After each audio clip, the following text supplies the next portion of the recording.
Hello, everyone. Hope you had a great holiday. We're the Hatch Homes Group, and this is our Monday market update. And last video, we talked about where we were at, where buyers and sellers were at, interest rates were at for 2021 in Portland and the nation.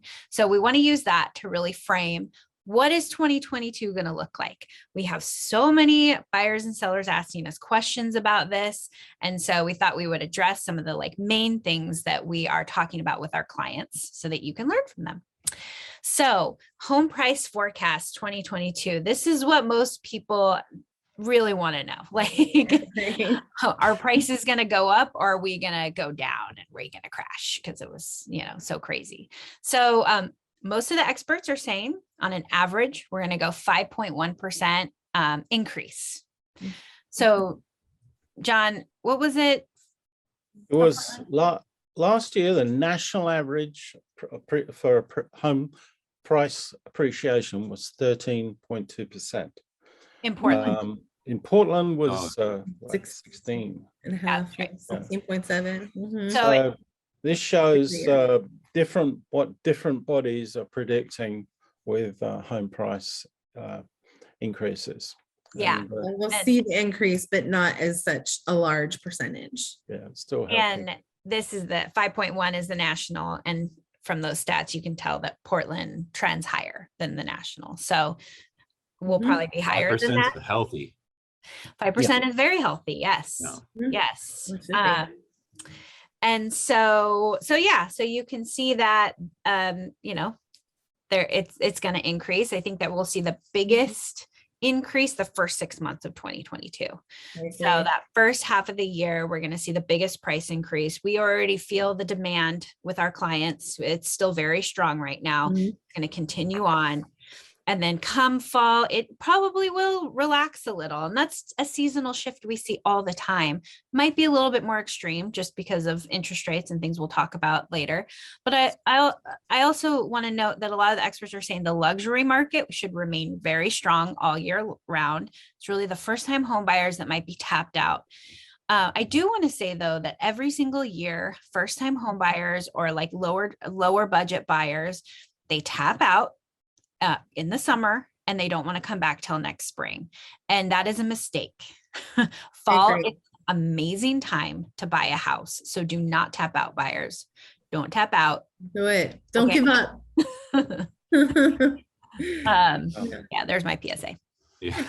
And right here, everyone asks, when is it going to switch or whatever? And you can see we have a long way to go from today being in a seller's market to the red and a buyer's market. Yeah. And there, the neutral of 6 to 7 months inventory, we have 0.8 inventory right now here in Portland. So we have a long way to go to even be neutral. Right. Yeah. I think even a neutral market now is more like 3 months, 3 to 4 months, because you can feel the difference as soon as the inventory picks up. Yeah. So we'll see that slowly happening, I think. Yeah, and I think unlike normal seasons, we're going to see more activity in the first quarter of 2022 than in usually the spring. The second quarter is the strongest, but I think this coming year it's going to be the first quarter. Yeah. Like John was saying, the forecast increase of the of sales and also probably inventory. I think that 2020 and 2021 saw sellers a little bit more apprehensive. They were staying home. They didn't want to sell. And now things are slowly starting to come back to normal, hopefully. And so we'll see that pent up demand start to play a factor. And the sellers that were holding off on selling will probably start selling because, they were locked down. We couldn't go anywhere. So now, since things are slowly coming, to a different, we're coming into a different way, I think we're going to see a lot more activity this next year. Yeah, and I think it's interesting when you look at this graph and you can see that 6.5 million homes were sold in 2020. That's the dotted yellow line. The 2021, we saw an increase in volume, and then again in 22. an increase. Yeah, we'll see quite a bit. I think I really hope so too, for all of us out there that are feeling the stress of it. I think it's important to see some more activity, right? This is really huge. This is potential growth in household wealth over the next 5 years based solely on increased home equity. If you purchase, I mean, they're saying a 350 home in January 2021. So that, like, the reason why I think that we all think this is a really important slide is because this is a good representation of how real estate is one of the best ways for a regular American to build wealth in their lifetime. And so, like, let's not take that for granted of how you can have a house and a shelter and also an investment. And that's why that's why I love real estate, right? And I don't want to be a broken record, but I bought my first house with the lowest amount down I possibly could. That led me to my second home with a 20% down payment, which led me to an investment property. You get the point. Just get in. Yeah, get in. I mean, honestly, me personally, I am also using this as a motivation to get into a house and build that. It's like planting a seed, right? Like, I think that there's a lot of fear for people that have some student loan debt or other debts that feel like they're bogging you down. But the truth is, if you get into a house and you start building that equity, in a few years' time, you can pull the equity out and pay off all your debts. Like, that's kind of, if it all makes sense and it all works out, like, that's my plan. And I don't want the fear of the monthly payment or fear of the expense of it to hold me back, because I'm paying, those renters out there, we're paying rent anyway, and that's just going away. We're not building anything for ourselves in that meantime. So if you're going to pay just about the same or maybe a little bit more to have a home, in a few years' time, you'll have, on average, this $111,000 in equity. That's massive. Yeah. And if you feel like it's a little bit out of like you can't do it right away, like, that's okay. Just get a plan. A plan. That's all you need is a plan. Yeah. Totally. So you could do it. That plays into the affordability factor here with mortgage rate projections. Yes.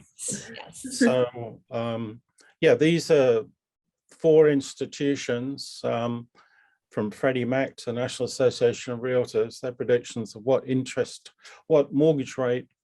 rates are going to be in the the 4 quarters of next year. And we personally think it's going to be towards the high end of those numbers. Mortgage Brokers Association, there seem to be the most going for the higher predictions, and that's probably going to be what it's going to be.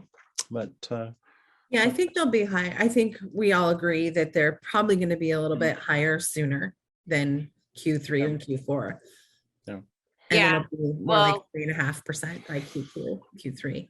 Yeah, I mean, I've heard people say 4% by the end of next year. Yeah. So I think they'll trend probably a little bit higher. I mean, they kind of have to. And it's interesting, this is a worldwide trend with as economies are recovering, inflation is having to be controlled.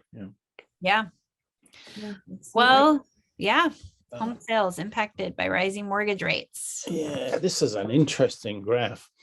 So the blue represents the number of transactions, real estate transactions from 1989 to last year. And the yellow line is interest rates, and where the line turns to red, it's where the interest rates have increased.